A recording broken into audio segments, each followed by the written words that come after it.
Hello friends, welcome to இது உங்கள் சமையல். இன்னைக்கு சூப்பரான ஒரு சைட் டிஷ் பார்க்க போகிறோம். இட்லி, தோசை, பூரி, சப்பாத்தின்னு எல்லாத்துக்கூடையும் இது ரொம்ப அட்டகாசமாக இருக்கும். ஸோ செய்கிறதுக்கும் பார்த்தீங்கன்னா ஒரு 10 மினிட்ஸ் தான் ஆயிரும். நீங்கள் ஏற்கனவே ஆனியன், தக்காளி இது எல்லாத்தையும் கட் பண்ணிட்டீங்கன்னா செய்கிறதுக்கு ஒரு 5 மினிட்ஸ் தான் ஆகும். சரி வாங்க இது எப்படி செய்யலான்னு பார்க்கலாம். பேனில் கொஞ்சமாக நல்லெண்ணெய் சேர்த்துட்டு 1/2 டீஸ்பூன் கடுகு, 1/2 டீஸ்பூன் சோம்பு சேர்த்துக்கலாம். சோம்போட ஃப்ளேவர் இதில் சேரும்போது ரொம்ப நல்லாயிருக்கும், அதனால தான் சோம்பு சேர்க்குறோம். சேர்த்துட்டு கொஞ்சமாக கருவேப்பிலை சேர்த்துக்கலாம். ஒரு 2 பச்சை மிளகாய் இந்த மாதிரி சேர்த்துக்கோங்க. ஸோ இதனோட காரமே அதிகமாக இருக்கும், ஏன்னா இதை நம்ம வேக வைக்க போகிறோம் மூடி போட்டு, அதனால் காரம் நல்லாயிருக்கும். அதனால் 2 தான் சேர்த்துருக்குறேன். சேர்த்துட்டு கொஞ்சமாக இஞ்சி, ஒரு 1/2 இன்ச் இஞ்சி இந்த மாதிரி குட்டி குட்டியாக கட் பண்ணணும்.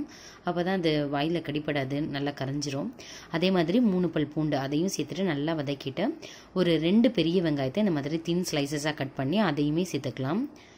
இதில் ஆனியனோட கலர் நல்லா சேஞ்ச் ஆகணும், அதனால் கொஞ்சமாக உப்பு சேர்த்துட்டு நல்லா வதக்கி விடுங்க. கலர் நல்லா ப்ரௌன் கலரில் மாறினதுக்கப்புறம் நம்ம தக்காளி சேர்த்துக்கலாம். கலர் நல்லா மாறிடுச்சு. இந்த ஸ்டேஜில் ஒரு 2 தக்காளியை குட்டியாக கட் பண்ணி அதை சேர்த்துக்கலாம். தக்காளி நல்லா பழமாக இருக்கணும், அப்போ தான் ரொம்ப நல்லாயிருக்கும். ஸோ நல்ல பழமாக இருக்குது, ஸோ நல்லா மேஷ் ஆயிரும். அதுக்காக இன்னும் கொஞ்சம் உப்பு சேர்த்துக்கலாம். ஏற்கனவே ஆனியனுக்கு மட்டும்தான் உப்பு போட்டோம். ஸோ தக்காளிக்கும் கொஞ்சமாக உப்பு சேர்த்துட்டு நல்லா மிக்ஸ் ஆகுற மாதிரி அதை நல்லா ஃப்ரை பண்ணி விடுவோம். கொஞ்சமாக தண்ணி சேர்த்துட்டு இப்போ ஒரு மூடி போட்டு மூடி வச்சிடலாம். ஒரு 1 மினிட்டுக்கு அது அப்படியே இருக்கட்டும், அதுக்கப்புறம் பார்க்கலாம்.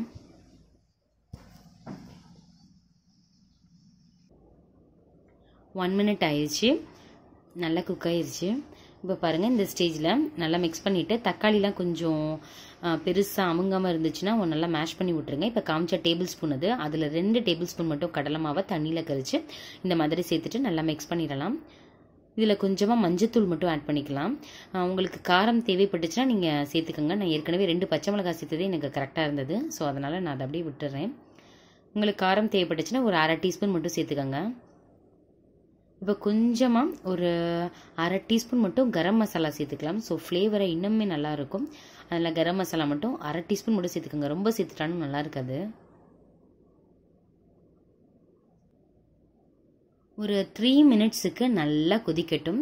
கொதி வரவும் நம்ம ஆஃப் பண்ணிடலாம், அவ்வளோதாங்க. சட்டுன்னு ஒரு 10 மினிட்ஸில் ரெடி ஆயிரும். நீங்கள் கட் பண்ண வேகமாக தெரிஞ்சிட்டா இல்லை ஏற்கனவே கட் பண்ணிட்டீங்கன்னா 5 மினிட்ஸில் ரெடி பண்ணிடலாம். இந்த கிரேவி இட்லி, தோசை, பூரி, சப்பாத்தின்னு எல்லாத்துக்கும் ஒரு சூப்பரான காம்பினேஷன்.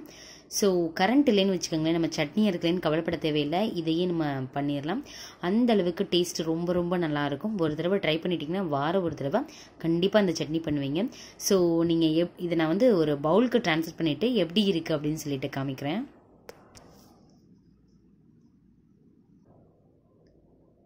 பவுலுக்கு ட்ரான்ஸ்ஃபர் பண்ணியாச்சு. மேலே கொத்தமல்லி தழை மட்டும் கொஞ்சமாக தூவியாச்சு. நல்ல மணமான சூப்பரான தோசைக்கு இதை இன்றைக்கி வச்சு சாப்பிட போகிறேன். பாருங்கள், இந்த கன்சிஸ்டன்சியில் நான் இன்றைக்கி வச்சுருக்கிறேன். சப்போஸ் உங்களுக்கு இன்னும் கொஞ்சம் லிக்யூடாக தேவைப்பட்டுச்சுன்னா நீங்கள் இன்னும் கொஞ்சமே தண்ணி சேர்த்து இதை நீங்கள் யூஸ் பண்ணிக்கலாம். ஸோ இதை நீங்கள் ட்ரை பண்ணி பாருங்கள். ட்ரை பண்ணி பார்த்துட்டு எப்படி இருந்துச்சு அப்படின்னு சொல்லிட்டு எனக்கு கமெண்ட் பண்ணுங்கள். உங்கள் ஃப்ரெண்ட்ஸ், ரிலேட்டிவ்ஸ் கூட ஷேர் பண்ணுங்கள். இந்த வீடியோ உங்களுக்கு பிடிச்சிருந்துச்சுன்னா இது உங்கள் சமையலுக்கு சப்ஸ்கிரைப் பண்ணுங்கள், லைக் பண்ணுங்கள்.